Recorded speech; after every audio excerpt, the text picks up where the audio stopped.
এ পর্যায়ে আমাদের সামনে গুরুত্বপূর্ণ নসিহত পেশ করবেন আজকের মাহফিলের সম্মানিত বিশেষ অতিথি হযরত মাওলানা মুফতি লুকমান হুসাইন সাহেব হুজুর আমাদের মাঝে গুরুত্বপূর্ণ নসিহত পেশ করবেন। এ পর্যায়ে সভাপতির আসন অলঙ্কৃত করার জন্য সবিনয় অনুরোধ জানাচ্ছি আজকের মাহফিলের সম্মানিত সভাপতি জনাব ডাক্তার মাহবুবুল হক সুজা সাহেবকে, সম্মানিত খতিব হযরত মাওলানা মুফতি লুকমান হুসাইন সাহেব।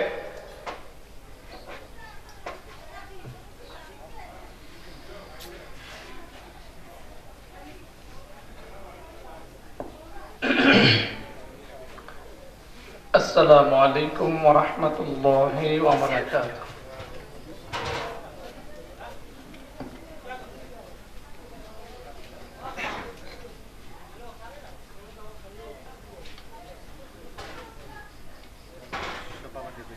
إن الحمد لله نحمده ونستعينه ونستغفره ونعوذ بالله من شرور أنفسنا ومن سيئات أعمالنا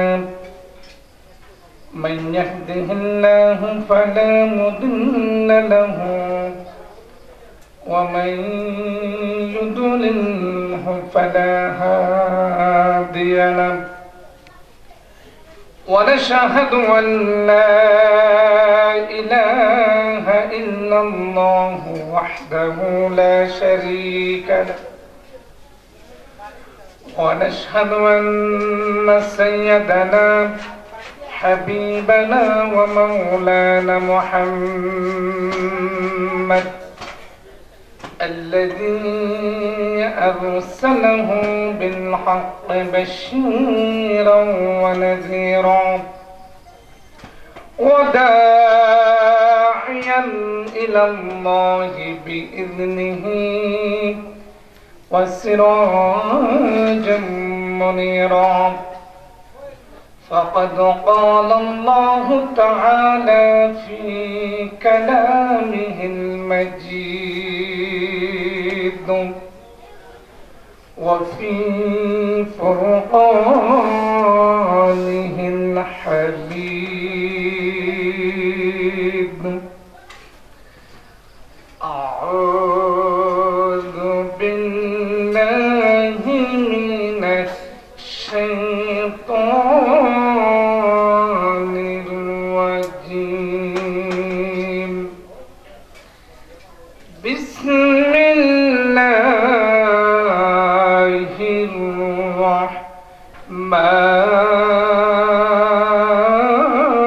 الرحمن الرحيم الذين إن مكناهم في الأرض أقاموا الصلاة وآتوا الزكاة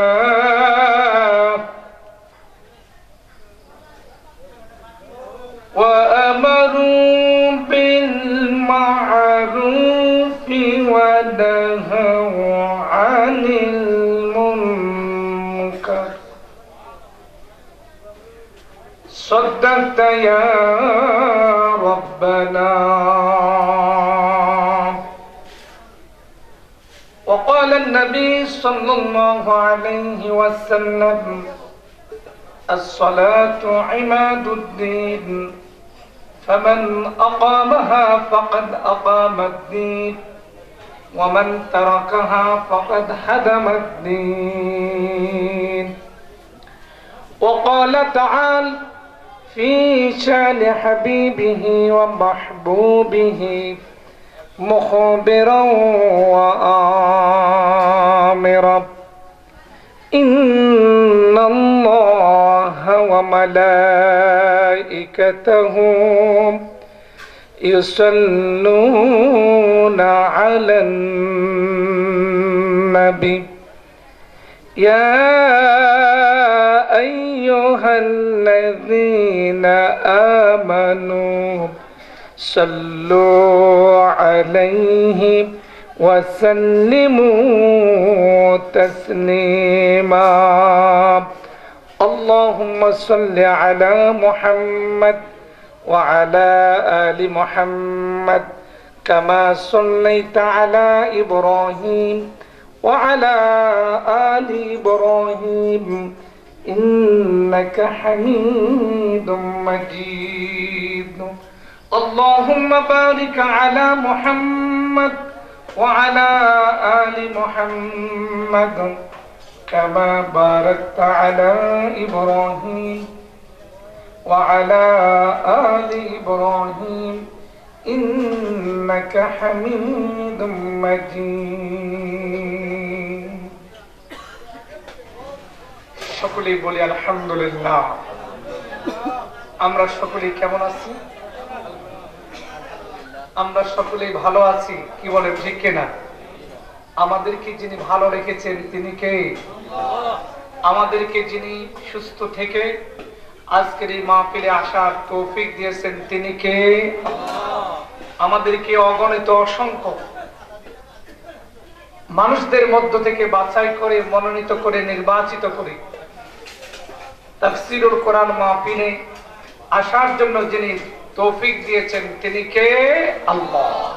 সেজন্য মহান স্রষ্টা আল্লাহ সুবহানাহু ওয়া তাআলার দরবারে সকলেই সমস্বরে ধ্বনিত রণিত প্রকম্পিত করে আমাদের সমস্ত কণ্ঠের জড়তাকে ছেড়ে দিয়ে মর্দে মুজাহিদের মতো দিনদার ইমানদারের মতো আল্লাহ পাকের একনিষ্ঠ গোলাম হিসেবে চিৎকার করে সমস্বরে সেই মনিবের দরবারে শুকরিয়া আদায় করে বলি আলহামদুলিল্লাহ। একটু মেহেরবানি করে বলেন রব্বানা লাকাল হামদ হামদান কাসীরান তাইয়িবান মুবারাকান ফীহি। প্রশংসা করলাম কার? করব কার? সম্মানিত প্রিয় ভাইরা, এমন একটি মুহূর্তে আমরা এখানে উপস্থিত হয়েছি যে মুহূর্তে দীর্ঘ 16টি বছর এই বাংলাদেশের মুসলমানরা অশান্তিতে ছিল, কষ্টে ছিল, দুঃখে ছিল, নির্যাতন, নিপীড়ন, জুলুম, অত্যাচার, জেল, ঘুলিয়া, মামলা, হামলা ইত্যাদির মধ্যে ব্যস্ত ছিল। কথা বলেন ঠিক কিনা? আজ যারা আমাদেরকে 16টি বছর ধরে নির্যাতন করেছে, মামলা দিয়েছে, হামলা দিয়েছে, ঘর বাড়ি ত্যাগ করে ঘর বাড়ি ছেড়ে দিতে বাধ্য করেছে, ব্যবসা প্রতিষ্ঠানে হামলা দিয়েছে, আমাদের আলেমদেরকে, ইসলামী আন্দোলনের কর্মীদেরকে, নেতৃবৃন্দকে বিনা অপরাধে যারা ফাঁসির কাস্টে ঝুলিয়েছে তারাই আজকে পালিয়ে পালিয়ে বেড়াচ্ছে। কথা বলেন ঠিক কিনা? যারা বলেছিল আমরা কোনোদিন পালাবো না, তারা বেশি সময় পায় নাই, 45 মিনিটও টাইম পায় নাই। কথা বলেন ঠিক কিনা? এই পরিবেশ, এই পরিস্থিতি সৃষ্টি হবে তারা কোনোদিন স্বপ্নও ভাবেনি, কল্পনাও করেনি। তারা মনে করেছে 2041 সাল পর্যন্ত ক্ষমতায় থাকবে। কথা বলেন ঠিক কিনা? আমি জিজ্ঞেস করতে চাই, ক্ষমতার মালিক কে? ক্ষমতা দেওয়ার মালিক কে? আবার ক্ষমতা থেকে টেনে হেসড়ে এক কাপড়ে দুইটা লাগেছে এই দেশ থেকে বিতাড়িত করে দেওয়ার মালিক কে?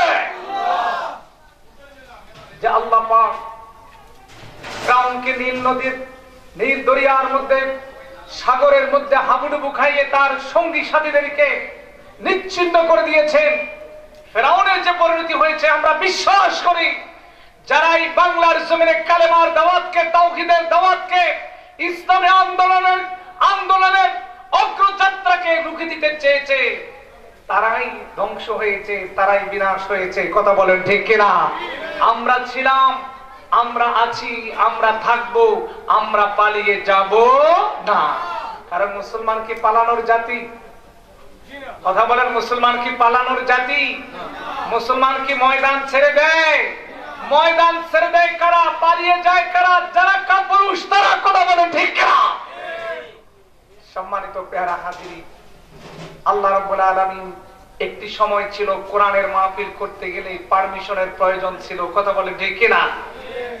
কোরআনের মাহফিল করতে গেলে নানান ধরনের বাধা বিপত্তি আসতো, কিন্তু আল্লাহ রাব্বুল আলামিন বর্তমানে ৫৬,০০০ বর্গ মাইলের টেকনাফ থেকে তেতুলিয়া, রূপসা থেকে পাতুরিয়া, বাংলাদেশের প্রতিটি জনপদে, প্রত্যেকটি গ্রামে গঞ্জে, প্রত্যেকটি এলাকায় আল্লাহ পাকের কালামের আওয়াজকে ভুলুণ্ঠিত করেছেন, কথা বলে ঠিক কিনা? আজকে যেদিকে তাকাবেন, যেদিকে দেখবেন, শুধু দ্বীনের ইসলামী আন্দোলনের ভাইদের মানে পদচারণায় মুখরিত, কথা বলে ঠিক কিনা? বিশেষ করে বিশ্ব ইসলামী আন্দোলনের পুরোধা, বিশ্ব ইসলামী আন্দোলনের অন্যতম সিফাত ছাড়া আগামী দিনের বাংলাদেশের কন্যারী ডক্টর শফিকুর রহমান এই সিলেটের মাটি এবং মানুষ থেকে মানুষের নেতা, কথা বলে ঠিক কিনা? নেতৃত্ব দিয়েছেন যোগ্যতার ভিত্তিতে, দক্ষতার ভিত্তিতে, যোগ্যতার ভিত্তিতে কিভাবে বক্তব্য দিতে হয়, নেতৃত্ব দিতে হয়, কিভাবে দেশটা শাসন করতে হয়, সমস্ত গুণাবলী আল্লাহ পাক তার ভিতরে সমাবেশ করেছেন, কথা বলেন ঠিক কিনা? আমরা তার জন্য দোয়া করব। আজকের মাহফিলের সম্মানিত সভাপতি, আজকের মাহফিলের সম্মানিত প্রধান আলোচক, বিশ্বনন্দিত মুফাসসির, আন্তর্জাতিক খ্যাতি সম্পন্ন মুফাসসির আল্লামা তারিক মুনাওয়ার ইতিমধ্যে আমাদের মাঝে এসে উপস্থিত হয়েছেন, বলেন আলহামদুলিল্লাহ। অনেক কষ্ট করে ঢাকা থেকে প্রায় দীর্ঘ ৯ ঘন্টা জার্নি করে তিনি আপনাদের মহব্বতে, ভালোবাসায়, আপনাদের দাওয়াতে শামিল হয়েছেন। এজন্য আপনারা খুশি না বেজার? খুশি না বেজার? যাকে দীর্ঘ ১ বছর ধরে প্রচেষ্টা করার পর দাওয়াত দিয়ে নিয়ে আসা কঠিন, তার ডেট পাওয়া, তারিখ পাওয়া অনেকটাই কঠিন, সেখানে তিনি আমাদের মাঝে চলে আসছেন, এটা আমাদের জন্য সৌভাগ্যের বিষয়, কথা বলে ঠিক কিনা? ইনশাআল্লাহ আমরা তার জবান থেকে মূল্যবান আলোচনা শুনবো। আমার ডানে এবং বামে আপনারা দেখতে পাচ্ছেন আমার মহব্বতের ভাই, ২ জন ভাই এখানে উপস্থিত হয়েছেন। সভাপতি মাওলানা ডাক্তার মাহবুবুল হক সুজা সাহেব এবং আমার নামে নাম জনাব আলহাজ মোহাম্মদ লোকমান হোসেন সাহেব, তিনিও এখানে আছেন। আমার প্রিয় ভাই এবিএম নাসিম ভাই সুদূর লন্ডন থেকে কষ্ট করে এসে মাত্র ১ দিনের ব্যবধানে আয়োজন করেছেন। সকলের জন্য আমরা দোয়া করি আল্লাহ পাক কবুল করেন, বলেন আমিন। প্রিয় ভাইরা আমার, আমি কোরআনুল কারীমে সূরা হজ এর ৪১ নং আয়াতে কারিমা আপনাদের সামনে তেলাওয়াত করেছি এবং রাসূল করিম সাল্লাল্লাহু আলাইহি ওয়াসাল্লামের অসংখ্য অগণিত হাদিসগুলোর মধ্য থেকে একটি হাদিস আপনাদের সামনে উপস্থাপন করেছি। মহান আল্লাহ রাব্বুল আলামিন যদি তৌফিক দান করেন, কোরআন এবং হাদিস থেকে আমলের নিয়তে আগামী দিনের পথ চলার পাথর হিসেবে কিছু কথা বলা, শোনা এবং আমল করার নিয়তে আমল করার চেষ্টা করব। আল্লাহ পাক তৌফিক দান করেন, বলেন আমিন। আল্লাহ রাব্বুল আলামিন বলেন, আল্লাযীনা ইম্মাক্কান্নাহুম ফিল আরদ, আল্লাহ তাআলা এই জমিনে এমন কিছু মানুষকে রাষ্ট্রীয় ক্ষমতায় যখন বসাবে, আপনারা কি চান বাংলাদেশে ইসলামী সরকার কায়েম হোক? এটা কি আমরা চাই? কিন্তু একটু জোরে বলতে হবে, আমরা চাই কিনা? একটু জোরে বলি, আমরা চাই কিনা? এই দেশ আল্লাহরই কালাম, এই কোরআনের ভিত্তিতে দেশ পরিচালিত হোক। সংসদে কোরআন থাকুক, বিচারাঙ্গনে কোরআন থাকুক, সুপ্রিম কোর্টে কোরআন থাকুক, হাইকোর্টে কোরআন থাকুক, জজ কোর্টে কোরআন থাকুক, শিক্ষা অঙ্গনে কোরআন থাকুক, সিলেবাস হবে কোরআন ভিত্তিক, দেশ চলবে কোরআনের আলোকে। এই বক্তব্যের সাথে আমরা কি একমত? আল্লাহ পাক বলতেছেন, যখন আল্লাহর এরকম কিছু বান্দাদেরকে আল্লাহ পাক ক্ষমতার মসনদে অধিষ্ঠিত করবেন, ক্ষমতার মসনদে অধিষ্ঠিত হওয়ার পরে, যাওয়ার পরে জনগণের মতামত নিয়ে দিনের ভোট রাতের আধারে করে নয়, মানুষকে ঘরে বন্দী করে অন্যায়ভাবে ছিনিয়ে নিয়ে নয়, জনগণের সমর্থন পেয়ে জনগণের মতামতের ভিত্তিতে যখন একটি দেশে ইসলামী সরকার কায়েম হয়ে যাবে, ওই সরকারের রাষ্ট্র প্রধান 4 দফার ভিত্তিতে রাষ্ট্র পরিচালনা করবে। জোরে বলেন সুবহানাল্লাহ। এর প্রথম দফা হলো, আল্লাহ রাব্বুল আলামিন বলেন, রাষ্ট্র তখন 4টি মূলনীতিকে সামনে রেখে দেশ পরিচালনা করবে, রাষ্ট্র পরিচালনা করবে।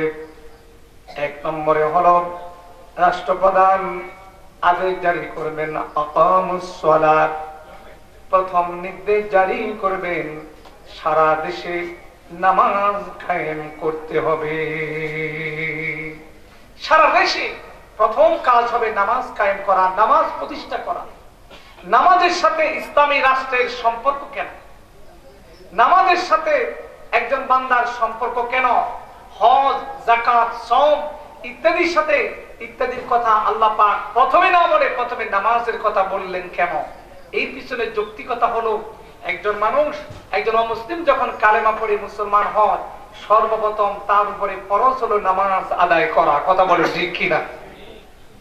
আমার ভাইয়েরা, যাকাত যদি দিতে হয়, সম্পদ একটি বছর ধরে তার হাতে থাকতে হবে, নিসাব পরিমাণ সম্পদ হওয়া লাগবে। সেজন্য কালেমা পড়ে মুসলমান হলে সাথে সাথে যাকাত দিবে না। অন্যদিকে হজ করতে গেলে হজ সামর্থ্যবানদের উপরে ফরজ, জীবনে একবার ফরজ। হজের জন্য নির্দিষ্ট মাস লাগবে, নির্দিষ্ট দিন লাগবে, সামর্থ্য থাকা লাগবে, তারপরে হজ হবে ফরজ। কথা বলেন ঠিক কিনা? যাকাতের বিধান আমরা শুনলাম, হজের বিধান আমরা শুনলাম, পক্ষান্তরে সওম তথা নামাজ, রোজা, মাহে রমজান মাস যখন আসবে তখনই কেবল ফরজ রোজা পালন করবে। কিন্তু যখন আসরের সময় একজন মুসলিম কালেমা পড়ে মুসলমান হয়ে যাবে, সাথে সাথে ওই আসরের নামাজ তার উপরে পড়া হলো ফরজ। কি বলেন ঠিক কিনা?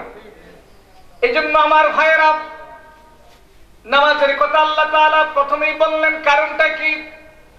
নামাজ এমন একটা ইবাদত, এমন একটা ইবাদত আল্লাহ তাআলা দিয়েছেন যার কথা কোরআন কারীমে একবার নয়, দুইবার নয়, ৮২ বার আল্লাহ তাআলা যার কথা বলেছেন। কয়বার? ৮২ বার। কার কথা? সালাত। সালাত মানে কি? নামাজ। সালাত মানে কি? নামাজ। আমরা অনেকেই নামাজ পড়ি, অনেক মুসল্লি এখানে আছি, অনেক মুসলমান আছি, নামাজ পড়ি, কিন্তু আমাদের নামাজ সঠিকভাবে আদায় হয় না। নামাজ যদি সঠিকভাবে আদায় হয়ে যেত, তাহলে দেখুন, হজ করে মাথায় পট্টি বাঁধে, হাতে তাসবিহ নেয়, কিন্তু যায় নামাজে বসে নামাজি হিসেবে মানুষদের সাথে প্রতারণা করে, আবার ধরে ধরে আলেমদেরকে ফাঁসির কাস্টে জোড়ায়। কথা বলেন ঠিক কিনা? নামাজ পড়ে সুদ খায়, দুর্নীতি করে, রাষ্ট্রের টাকা বাহিরে পাচার করে, জনগণের সম্পদ আত্মসাৎ করে, নামাজ পড়ে আরো আমাদের নামে মিথ্যা মামলা দেয়, নামাজ পড়ে আবার ইসলামের বিরুদ্ধে আইন রচনা করে। কথা বলেন ঠিক কিনা? আমার ভাইয়েরা, প্রকৃত নামাজি যে ব্যক্তি নামাজ আদায় করবে, নামাজি ব্যক্তি যাবতীয় অন্যায় কাজ থেকে দূরে থাকবে। কথা বলেন ঠিক কিনা? নামাজি ব্যক্তি তো অন্যায় করতে পারে না। নামাজি ব্যক্তি কোন দিনদার ইমানদারের ক্ষতি সাধন করতে পারে না, কোন মানুষের ক্ষতি সাধন করতে পারে না। কেননা আল্লাহ তাআলা বলতেছেন, আস-সালাতু তানহা, ইন্নাস সালাতা তানহা আনিল ফাহশাই ওয়াল মুনকার। নিশ্চয়ই সালাত তথা নামাজ বান্দাকে, ওই ব্যক্তিকে যাবতীয় অন্যায় অশ্লীল কাজ থেকে বিরত রাখে। তাহলে নামাজ পড়ে যিনি মিথ্যা কথা বলেন, নামাজ পড়ে অহংকার করেন, নামাজ পড়ে গীবত করেন, নামাজ পড়ে হিংসা করেন, নামাজ পড়ে অন্যের সম্পদ আত্মসাৎ করেন, বুঝতে হবে সেই ব্যক্তির নামাজ প্রকৃত নামাজ না। কথা বলেন ঠিক কিনা? আমার ভাইয়েরা, বাংলাদেশে যদি কখনো ইসলামী সরকার প্রতিষ্ঠিত হয়ে যায়, বাংলাদেশে যদি কখনো সংসদে আল্লাহর কোরআন প্রতিষ্ঠা হয়, কোরআনুল কারীমের ভিত্তিতে দেশ চলে, তখন রাষ্ট্রনায়ক প্রথম নির্দেশ জারি করবেন, প্রত্যেক প্রাপ্তবয়স্ক মুসলমানকে নামাজ আদায় করতে হবে। কেননা নবীজি বলেছেন, মুরু আওলাদাকুম, তোমার সন্তানকে আদেশ করো, ওয়াহুম আবনাউস সাবআ সিনিন, তোমার সন্তান যখন 7 বছর বয়সে উপনীত হবে, ওই সন্তানকে নামাজের আদেশ করো। ওয়াদরিবুহুম, প্রহার করো, ওহুম আবনাউ আশরা সিনিন, তোমার সন্তানের বয়স যখন 10 বছর হবে, তখন ওই সন্তান যদি নামাজ না পড়ে তাহলে তার জন্য মারো। কে বলেছেন? রাসূল মুহাম্মদ সাল্লাল্লাহু আলাইহি ওয়াসাল্লাম। নামাজ না পড়লে মারার কথা বলছেন সন্তানদেরকে। সেজন্য নামাজের গুরুত্ব ইসলামে কম না বেশি? একটু জোরে বলেন, কম না বেশি? আমার ভাইয়েরা, 82 বার আল্লাহ তাআলা কোরআন কারীমে বলেছেন, আল্লাহর হাবিব বলেন, as-salatu ibaduddin, সালাত তথা নামাজ হচ্ছে দ্বীনের স্তম্ভ। ফামান আকামাহা, অথবা যে ব্যক্তি নামাজ কায়েম করবে, ফাকাদ আকামাদ-দ্বীন, সে ব্যক্তি দ্বীনটাকে প্রতিষ্ঠা করবে। জোরে বলেন সুবহানাল্লাহ। আমার ভাইয়েরা, আল্লাহর নবী মুহাম্মদ সাল্লাল্লাহু আলাইহি ওয়াসাল্লাম ইন্তেকালের পূর্বে শেষ দিনগুলোতে তিনি যখন প্রচন্ড ভাবে অসুস্থ হয়ে যান, নামাজে আসতে পারেন না, নবীজি কখনো হোশ কখনো বেহুশ, প্রচন্ড জ্বর। দুইজন সাহাবীর কাঁধে ভর করে আল্লাহর নবী মুহাম্মদ রাসূলুল্লাহ সাল্লাল্লাহু আলাইহি ওয়াসাল্লাম মসজিদের দিকে আসলেন। নবীজির ইমামতিতে নামাজ আদায় হলো। ইশার নামাজ সাহাবায়ে কেরাম পড়লেন। এরপরে নবীজি বাসায় চলে গেলেন। এমন অসুস্থ হয়ে গেলেন আর মসজিদে আসতে পারেন না। নামাজের ওয়াক্ত হয়, নবীজি মসজিদে আসতে পারেন না।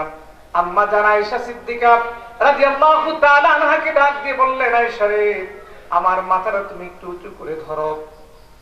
আম্মা জান আয়েশা সিদ্দিকা রাদিয়াল্লাহু তাআলা আনহা নবীজির মাথা উঁচু করে ধরলেন। জানালার পাশ দিয়ে নবীজি মসজিদে নববীর দিকে তাকিয়ে দেখেন সাহাবায়ে কেরাম হযরত আবু বকর সিদ্দিক রাদিয়াল্লাহু তাআলা আনহুর নেতৃত্বে নামাজ আদায় করতেছেন। নবীজির চোখ দিয়ে পানি বয়ে যাচ্ছে, ঝরঝর করে পানি পড়তেছে। আম্মা জান আয়েশা সিদ্দিকা বলেন, ইয়া রাসূলুল্লাহ, ইয়া হাবিবাল্লাহ, সাহাবায়ে কেরাম মসজিদে নববীতে নামাজ আদায় করতেছেন, এই দৃশ্য দেখে আপনার চোখে পানি কেন?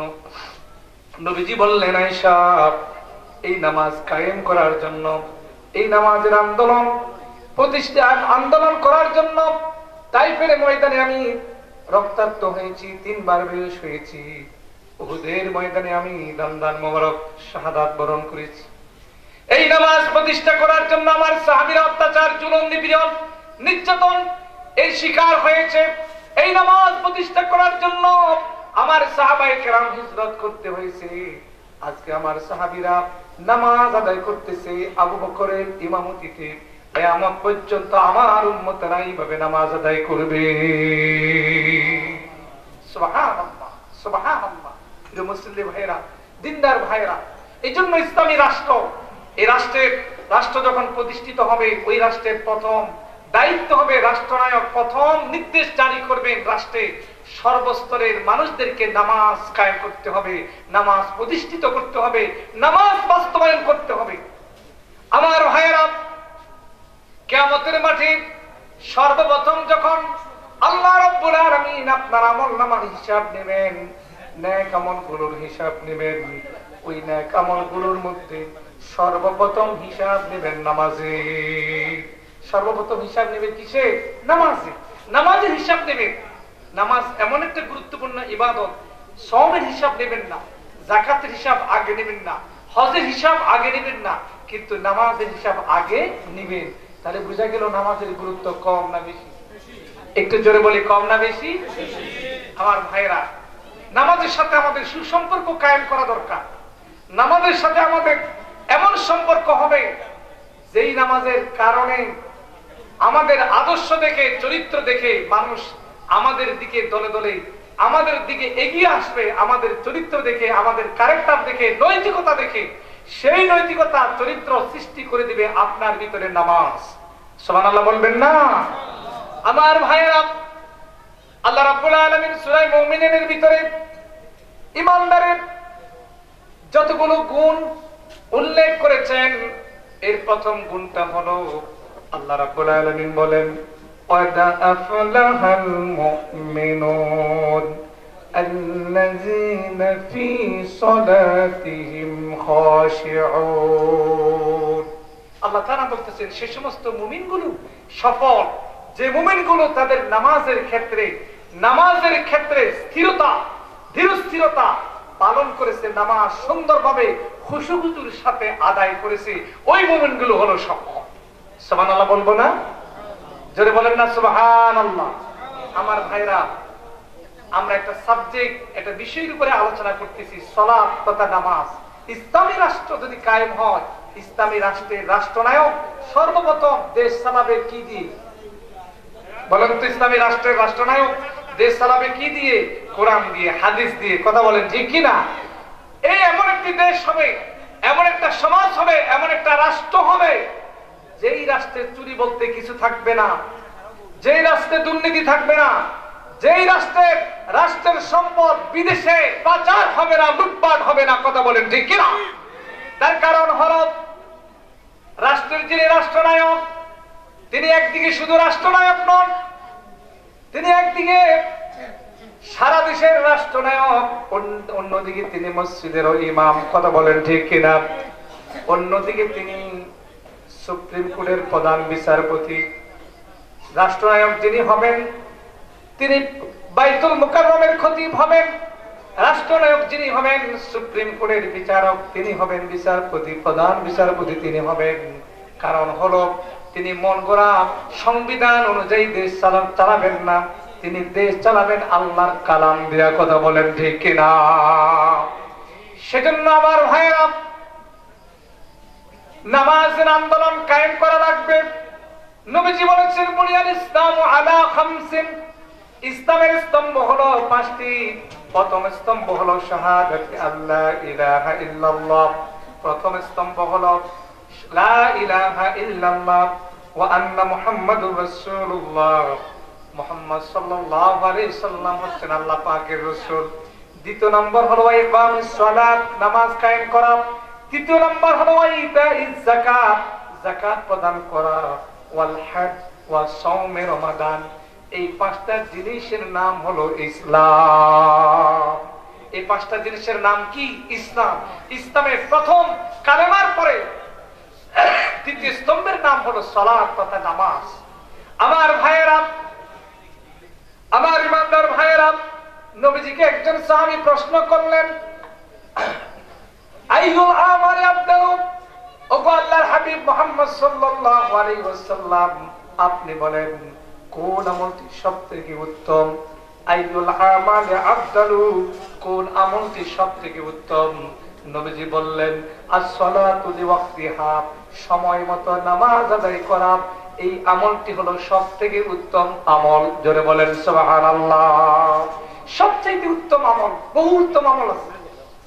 কোরআন কারীম তেলাওয়াত উত্তম আমল, জিকির করা উত্তম আমল, রমজান মাসে রোজা রাখা উত্তম আমল, হজ করা উত্তম আমল, যাকাত দেওয়া উত্তম আমল। কিন্তু আল্লাহর হাবিব বললেন, এর চাইতে উত্তম আমল হলো সময় মতো নামাজ আদায় করা। সুবহানাল্লাহ বলি, সুবহানাল্লাহ। একজন মানুষ ইমানদার নাকি ইমানদার নয়, এটা যদি আমরা চিনতে চাই, আল্লাহর হাবিব মুহাম্মদুর রাসূলুল্লাহ সাল্লাল্লাহু আলাইহি ওয়াসাল্লাম তিনি বলেন, একজন ব্যক্তি মুমিন নাকি সে মুমিন নয়, এটা বুঝবো আমরা কিভাবে? নাম সুন্দর আব্দুর রহমান, নাম হলো আব্দুল করিম, নাম হলো আব্দুল মান্নান, নাম দিয়ে তো কাউকে মুমিন হিসেবে চিহ্নিত করা যায় না। কথা বলেন ঠিক কিনা? একজন মানুষ সে ব্যক্তি মুমিন কিনা চিনতে হবে কিভাবে? আল্লাহর হাবিব মুহাম্মদুর রাসূলুল্লাহ সাল্লাল্লাহু আলাইহি ওয়াসাল্লাম চমৎকার করে জানিয়ে দিচ্ছেন, ইযা রাআইতুমুর রাজুলু ইয়াতাদু ইলাল মাসাজিদ ফাশহাদু লাহু বিল ঈমান। নবীজি বললেন, ইযা মানে যখন, রাআইতুম মানে তুমি দেখবে, ইয়াতাদু ইযা রাআইতুমুর রাজুলু যখন তুমি দেখবে কোন মানুষকে, ইয়াতাদু ইলাল মাসাজিদ সে মসজিদের দিকে যাচ্ছে নামাজ আদায় করার জন্য, নামাজ পড়ার জন্য, যখন কোন ব্যক্তিকে তুমি দেখবে মসজিদের দিকে যাচ্ছে, ফাশহাদু লাহু বিল ঈমান, তুমি সাক্ষী দিবে এই লোকটা হলো ঈমানদার। বলি সুবহানাল্লাহ। আযান হয়, ইকামত হয়, মসজিদের আশেপাশে ঘর, মসজিদের পাশে বাড়ি, কিন্তু নামাজে আসে না, মসজিদে আসে না, এরকম মানুষ আপনাদের এলাকায় কি আছে? কথা বলেন, আছে? আছে, বাংলাদেশের সব এলাকায় আছে। কারণ আযান হচ্ছে, ইকামত হচ্ছে, এর সুরগুলো, কথাগুলো, বক্তব্যগুলো তার হৃদয়ে কর্ণকুহরে পৌঁছাচ্ছে না, তার কলিজার মধ্যে, অন্তঃকরণে সেটার হিট লাগতেছে না। কথা বলেন ঠিক কিনা? আমার ভাইয়েরা, নামাজি ব্যক্তি ঘরে বসে থাকতে পারে না, তার অন্তরটা সব সময় মসজিদের সাথে সম্পৃক্ত থাকে। কিয়ামতের ময়দানে আল্লাহ রাব্বুল আলামিন 7 শ্রেণীর মানুষদেরকে তার আরশের নিচে জায়গা করে দিবেন। 7 শ্রেণীর মানুষদেরকে তার আরশের সামিয়ানার নিচে জায়গা করে দিবেন, যিনি মাথার 1 হাত অথবা 1 বিঘত উপরে, একটা নয়, দুইটা নয়, 12টা সূর্য আসবে। কথা বলেন ঠিক কিনা? জমিনটা তামা হয়ে যাবে। হাসরের ময়দানে পানি পানি পানি চিৎকার করবে, লোকেরা পানি পাবে না। এত কষ্ট, এত বিপদ, মানুষের কলিজাগুলো একেবারে, মানুষের জিহ্বাটা নাভির কাছে চলে আসবে। এরকম কঠিন দিনে আল্লাহর হাবিব বলেন 7 শ্রেণীর মানুষদেরকে আল্লাহ রাব্বুল আলামিন কিয়ামতের ময়দানে তার আরশের নিচে জায়গা করে দিবেন। সুবহান! কয় শ্রেণী? 7 শ্রেণী। কয় শ্রেণী? 7 শ্রেণী। 7 শ্রেণীর মানুষদেরকে আল্লাহ পাক, এদের কোনো কষ্ট নেই, এদের কোনো দুঃখ নেই, এদের ভিতরে কোনো হতাশার চিহ্ন নেই, কারণ এদের টেনশন নাই। সুবহানাল্লাহ বলবেন না? এই 7 শ্রেণীর মানুষের এক শ্রেণী হলো, নবীজি বলেন, ওয়ারাজুলুন কলবহু মুআল্লাকুন বিল মাসাজিদ, ওয়ারাজুলুন কলবহু মুআল্লাকুন বিল মাসাজিদ। নবীজি বলেন, কিয়ামতের মাঠে ওই ব্যক্তি আরশের নিচে জায়গা পাবে যে ব্যক্তির অন্তরটা আল্লাহর ঘর মসজিদের সাথে সম্পৃক্ত ছিল। সুবহানাল্লাহ! জোহরের নামাজ পড়েছে, বাসায় আসলো, দুপুরের খাবার গ্রহণ করলো, কিছুক্ষণ বিশ্রাম নিল, আল্লাহ পাকের কাছে নিয়ত করলো, রব্বুল আলামিন, আমি আসরের নামাজটাও জামাতের সাথে আদায় করব। আসরের সময় হয়ে গেল, আল্লাহর বান্দা মসজিদে চলে গেল, আসরের নামাজ জামাতের সাথে আদায় করলো, বাসায় চলে আসলো, এই নিয়ত করলো, রব্বুল আলামিন, আমি মাগরিবের নামাজটাও জামাতের সাথে আদায় করব। আবার মসজিদে আযান হয়ে গেল মাগরিবে, আল্লাহর বান্দা মসজিদে চলে গেল, জামাতের সাথে মাগরিবের নামাজ আদায় করলো, বাসায় আসলো, এসে রাতের খাবার গ্রহণ করলো, আল্লাহ পাকের কাছে প্রার্থনা করলো, রব্বুল আলামিন, ইশার নামাজটাও আমি জামাতের সাথে মসজিদে আদায় করতে চাই। ইশার আযান হয়ে গেল, আল্লাহর বান্দা সব সময় মসজিদের দিকে তার কলবটা মুতাআল্লাক থাকে, কানটা খাড়া থাকে। মুয়াজ্জিন কখন আযান দিবে, যত কাজ করো, পারিবারিক কাজ, সাংসারিক কাজ, ব্যবসায়িক কাজ, রাজনৈতিক কাজ, সামাজিক কাজ, যত কাজ কর্ম করো, তার কানটা সব সময় মসজিদের দিকে খাড়া থাকে। কথা বলেন ঠিক কিনা? আযানের জন্য অপেক্ষমান থাকে। এশার নামাজ পড়ল, এরপরে বাসায় এসে কিছুক্ষণ পায়চারি করলো, ঘুমিয়ে গেল, আল্লাহ পাকের কাছে প্রার্থনা করলো, রব্বুল আলামিন, আজকে 5 ওয়াক্ত নামাজ আমি জামাতের সাথে আদায় করেছি, আমি ঘুমিয়ে গেলাম, আলহামদুলিল্লাহ, আমি ঘুমিয়ে গেলাম, আল্লাহুম্মা বিসমিকা আহইয়া, ঘুমানোর আগে দোয়া করলো, রব্বুল আলামিন, আমি মৃত্যুবরণ করলাম, আমি ঘুমিয়ে গেলাম, আবার ফজরের সময় তুমি আমাকে জাগ্রত করে দিবি। সুবহানাল্লাহ, বলি সুবহানাল্লাহ। ফজরের সময় তিনি জাগ্রত হয়ে গেলেন, ঘুম থেকে জেগে উঠে বললেন, আলহামদুলিল্লাহিল্লাযী আহইয়ানা বা'দা মা আমাতানা ওয়া ইলাইহিন নুশুর। এরপরে ওযু বানালেন, ওযু বানায়া ফজরের নামাজ জামাতের সাথে আদায় করলেন। এইভাবে যারা 5 ওয়াক্ত নামাজ মসজিদে গিয়ে আদায় করবে, যাদের অন্তর মসজিদের সাথে সম্পৃক্ত থাকবে, ওই আল্লাহর বান্দাগুলো কিয়ামতের ময়দানে আল্লাহ পাকের আরশের নিচে জায়গা পেয়ে যাবে।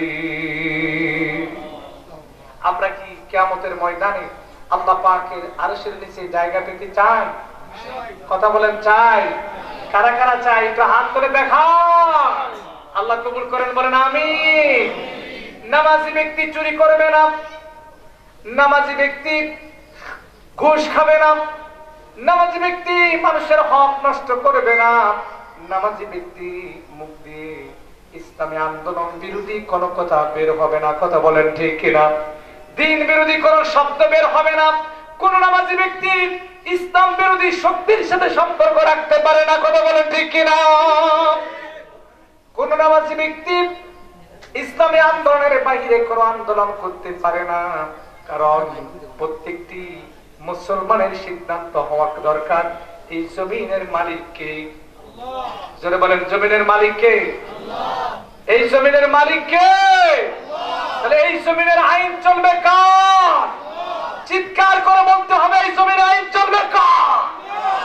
নামাজি ব্যক্তি চাইবে আল্লাহর আইন দিয়ে দেশটা পরিচালিত হোক। নামাজি ব্যক্তির স্লোগান হবে আল্লাহ পাকের কালাম সংসদে প্রতিষ্ঠিত হয়ে যাক, আদালতে ব্রিটিশের তৈরি করা আইন দিয়ে আদালত চলবে না। কথা বলেন ঠিক কিনা? আল্লাহ রাব্বুল আলামিন এই কোরআনে একটা নয়, দুইটা নয়, 5 শতাধিক আয়াত দিলেন আইন সংক্রান্ত। জোরে বলেন আল্লাহু আকবার।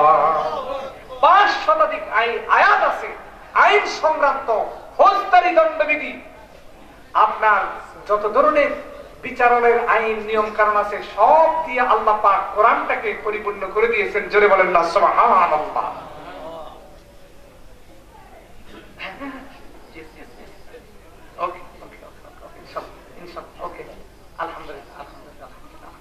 আমাদের প্রধান মেহমান আল্লামা তারেক মুনার ভাই চলে আসবে, আপনারা খুশি না বেজার?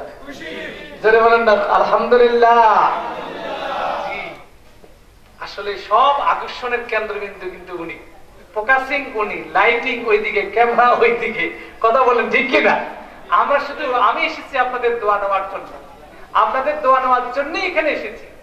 আপনাদেরকে বিরক্ত করার জন্য আসি, একবার নয়, দুইবার নয়, এই নিয়ে 5 বার আপনাদের এলাকায় এসেছি। আমার মতো একজন নগণ্য গোলাম, নগণ্য খাদিম। আপনারা আশা করি আমার জন্য দোয়া করবেন, আল্লাহ যেন আমাকে ইসলামের পথে, দ্বীনের পথে অটল অবিচল থাকার তৌফিক দান করেন, আমিন।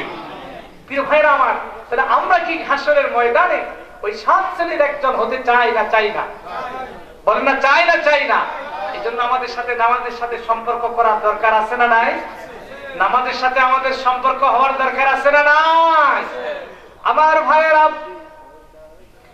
আপনি বিপদে পড়ছেন, মুসিবতে পড়ছেন, কার কাছে সাহায্য চাইবেন? এই পৃথিবীতে আপনাকে কে সাহায্য করবে? কার কাছে আপনার কষ্টের কথাগুলো বলবেন? আল্লাহ রাব্বুল আলামিন কোরআনে হাকিমে চমৎকার করে জানিয়ে দিয়েছেন, বান্দাগুলো শোনো, ওয়াস্তাঈনু বিস-সাবরি ওয়াস-সালাহ।